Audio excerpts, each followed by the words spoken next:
Welcome to the Old Time Radio Superman Show. From Boise, Idaho, this is your host, Adam Graham. If you have a comment, email it to me, adam@adamsweb.us, and be sure and rate the show on iTunes. Also, if you love great superhero stories, I encourage you to pick up Powerhouse's Heroic Adventures Bundle.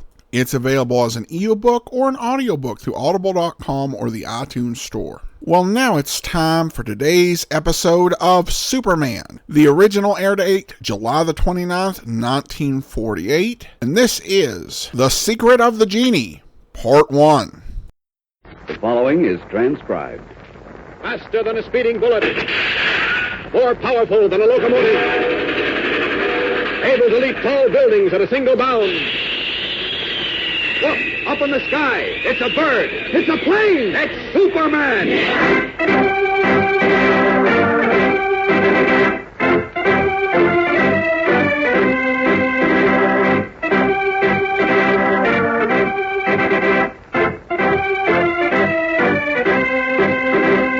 Yes, it's Superman, strange visitor from the planet Krypton, who came to Earth with amazing physical powers far beyond those of mortal men, and who, disguised as Clark Kent, mild-mannered reporter for a great metropolitan newspaper, wages a never-ending battle for truth and justice.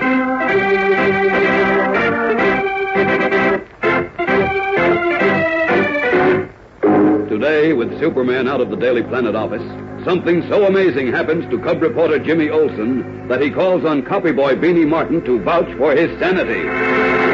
Pinch me, will you, Beanie? Pinch you? Yeah, go on. Pinch my arm hard. But what for, Jim? Never mind. It's important. Okay. Glad to oblige. Ow! Yep. I'm awake, all right. Sure you are. And that means I didn't dream it. No, Look, what's eating you, Jim? You wouldn't believe it, Beanie. Nobody would. Huh? I saw it with my own eyes, and I heard it with my own ears. But I still can't believe it. It's impossible.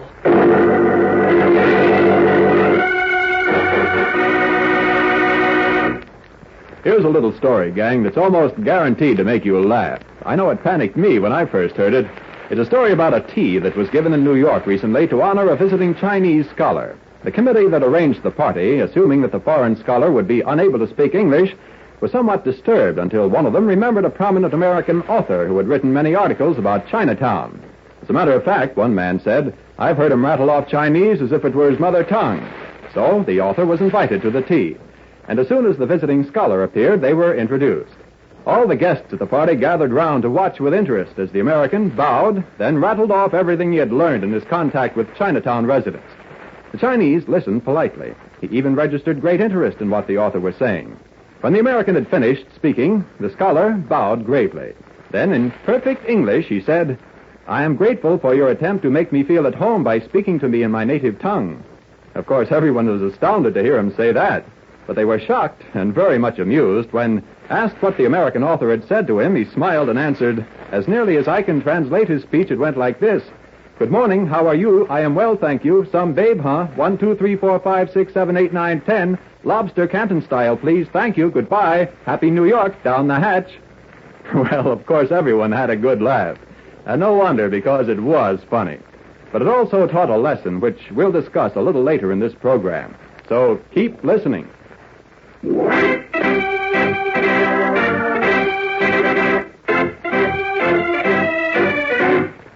And now, the adventures of Superman.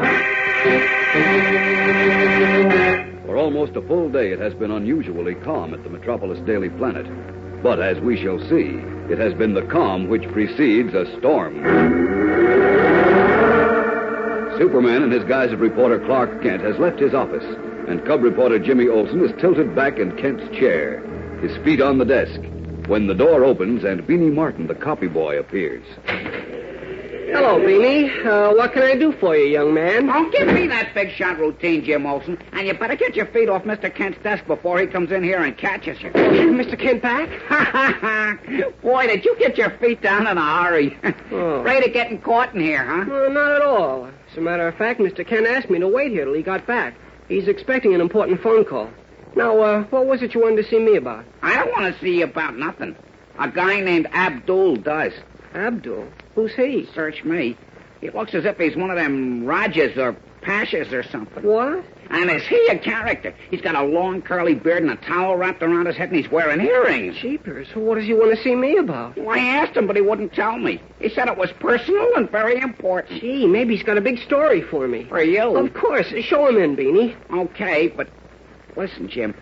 I saw a guy like that in a movie once. He turned out to be a murderer. He had a knife hidden in the towel on his head. Oh, why don't you grow up, Beanie? Go on, show Mr. Abdul in. Okay, but remember, I warned you.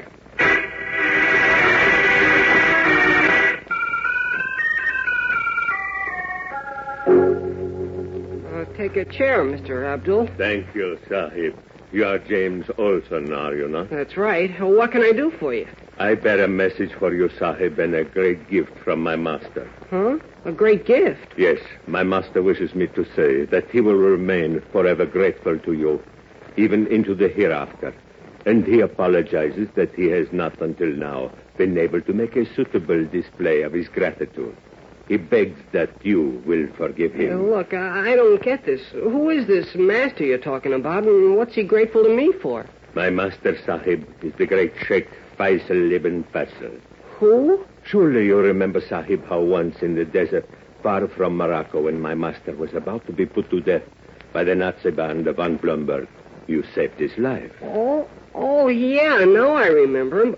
Oh, but look, you've got it all wrong. I didn't save the Sheik's life. Superman did. My master said nothing of one called Superman. Well, Superman did it, though. I happened to be with him, but... Please, Sahib, such modesty is seemly in a young gentleman of your character. But my master feels himself indebted to you and to no other. Oh, but listen, And so I have come to you with his message of gratitude and esteem. And with this great gift. Gee whiz. This gold key will unlock the box I set on your desk. Open it, please. Oh, but look, Mr. Abdul, I can't accept it. You would insult my noble master. Well, no, of course not. But... Then open the box, pray, and accept your gift. Well, what's in the box? That for which the greatest king would gladly give his entire kingdom to possess, but which is now yours alone. Golly, what is it? Open the box, and you will see. Well, okay, I guess there's no harm in looking. What? Wait, it's just a little statue. A little man with tiny horns on his head and the body of a sheep. That is a ram, Sahib, not a sheep. Oh, yeah, a ram. It's cute, isn't it? You believe it to be a worthless trifle, is that not so? No, you got me wrong, Abdul. This is grand, really. What if I told you the figure you hold in your hand can bring you all the gold you desire? Huh? That you need only speak to it as I shall instruct, and it will grant your dearest wish. My dearest wish? Not once, but as many times as you ask. Oh, look, Abdul, I don't know who put you up to this gag on me, but you can tell him it worked swell. I really thought there was going to be something in the box, but now... But, Sahib, hear me. I speak truth. Okay, joke's over, brother, so skip the corny accent and forget it, huh? Your words are strange, but your manner is clear. I can see you do not believe me. That's the general idea. Will you do my noble master the courtesy to make a test of Shushaya, Sahib? Give me that again. Make a single test of the Genie Shushaya. Judge then whether I have come thousands of miles simply to make a stupid jest. Test him, huh? Okay. Shushaya, I wish for $1 million. Come across with it pronto. You do not understand, Sahib Olson. Shushaya will help you to help yourself. In other words, he will create the opportunities for you to capitalize upon. Oh, you mean if I wish for money, he'll give me a printing press, huh? No. Oh. How can I explain? Yes. Tell me, what do you wish to be more than anything else in the world? You know, Abdul, you put on a good act, so I'll play along with you for the laughs. What do I want to be? Yes. Well, that's easy. The greatest reporter in the country. The guy who digs up stories no other reporter can, not even Mr. Kent. A great reporter. Stories. Yes, I am quite sure Shushaya will help you in that. Oh, he'll cooperate, huh? I am sure he will. Now hear me. At precisely 6 o'clock, and on any other day at the same hour, you need only sit here where you sit now, where Shushaya has come into your hands. Make then such a request as we have discussed, and he will grant it. Okay, pal, and thanks a lot. Drop in again sometime. Please, Sahib Burson, you must believe I speak truth. I implore you, Sahib, only to make the test with Shushaya at 6 o'clock today. I ask no more for my master. Okay. Very well. I leave now with your gracious permission. Yeah, so long. Only one thing more must you remember. Discuss this with no one. Now, farewell, Sahib. Farewell. How do you like that guy, expecting me to fall for a gag like that? Funny, though. Kind of felt as if he did mean it. 6 o'clock. My watch is a little slow. Well, Shushaya, it's 6 p.m. Monday. Time for you to do your stuff. Well, I'm waiting, kiddo. What's holding you up? I wonder who put that guy up to this gag. Slane, maybe, or Tony Sloan? No, I don't think that... What? Hey, this Genie's shaking like crazy. What goes on here?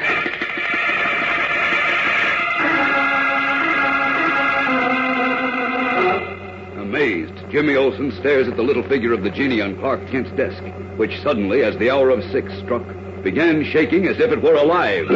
What can this mean? We'll be back in a moment for the startling climax of today's episode, so keep listening. Well, gang, that little story we told you at the beginning of the program certainly showed that we shouldn't jump to conclusions about people. It just doesn't work. Because what people are and do is very much the result of the places they've lived in, the education they've had, and the kind of experiences they've gone through. For instance, a Chinese boy brought up in America speaks perfect English, eats with a knife and fork, and most likely has a crew cut. But on the other hand, an American boy brought up in China might speak perfect Chinese, eat with chopsticks, wear his hair long, and not speak English as well as Chinese. You see, you aren't born speaking a certain language or eating with a knife and fork or knowing that 2 and 2 makes 4. Somebody had to teach you these things. You learn them by watching the people around you and learning from them. Well, it's the same with kids all over the world. If you had been born in a different land, you would talk and act just like the people there do, and not at all like an American. And that's why it's so silly to hear someone say that he was born better than another person because of his nationality or race or religion. That's just a lot of hogwash and has absolutely nothing to do with the facts. Supposing that the fellow who thinks he was born better is well educated, lives in a fancy house, and has nice clothes. So what? All that proves is that he was lucky enough to get the breaks. So, gang, next time you hear the born better talk going around, squash it. You know the real facts. Spread them around. Tell them to others. It'll go a long way toward helping to make this a better world to live in.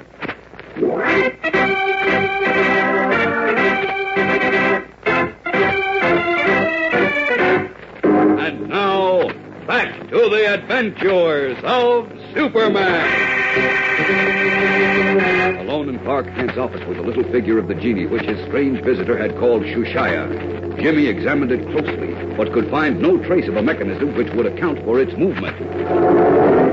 That's funny. What made it shake like that? Just as the clock struck 6, too. Well, that's when Abdul said... Oh, what am I talking about? If he thinks I'm going to fall for this baloney... What is your wish, Master? Huh?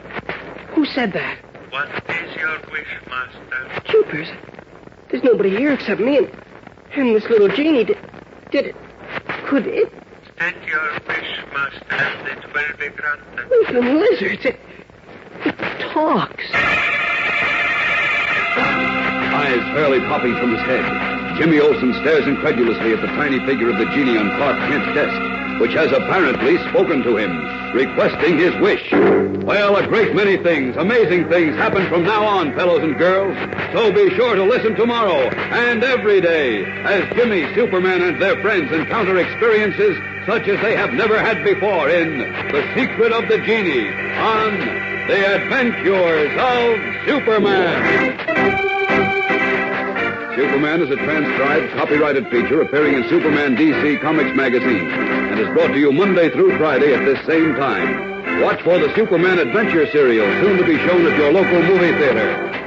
Stay tuned for Adventure Parade. This is the Mutual Broadcasting System.